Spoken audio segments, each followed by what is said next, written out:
निसर्गाच्या सानिध्यात असलेलं भिवपुरी मधलं हे एंजल रिसॉर्ट, ज्याचे डे पॅकेज स्टार्ट होतात 800 पासून विथ फूड. रिसॉर्टचं मेन अट्रॅक्शन सांगायचं झालं तर इकडचा ह्यूज स्विमिंग पूल, याचं बेबी सेक्शन पण खूप मोठं आहे. चला आता आपण रूम बघूया. इकडच्या प्रत्येक रूम मध्ये तुम्हाला टीव्ही, एसी, वायफाय आणि गीझर मिळेल.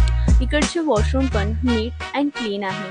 इकडच्या बॅकडोर मधून तुम्हाला मस्त गार्डन व्ह्यू मिळतोय. लहान मुलांच्या खेळण्यासाठी इकडे किड्स प्ले एरिया पण खूप मोठा आहे. ब्रेकफास्ट, लंच आणि डिनर मध्ये तुम्हाला व्हेज नॉनव्हेज दोन्ही ऑप्शन मिळतील. इकडे सेपरेट मोठा डायनिंग एरिया सुद्धा आहे. इंडोर आउटडोर ऍक्टिव्हिटीज मध्ये badminton, chess, ludo, carrom, झेंगा, Uno हे तुम्हाला सगळं मिळेल. त्याचबरोबर इकडे मोठासा लॉन आहे जिथे तुम्ही तुमचे फंक्शन सेलिब्रेट करू शकतात. वॉकिंगसाठी पाठी खूप मोठी जागा आहे. इकडून भिवपुरी वॉटरफॉल्स पण खूप जवळ आहेत. हा सुंदर असा निसर्गाच्या सानिध्यात असलेला एंजल रिसॉर्ट बुक करण्यासाठी स्क्रीनवर दिलेल्या नंबरवर कॉन्टॅक्ट करा. बाकी पॅकेजचे डिटेल्स कॅप्शन मध्ये आहे.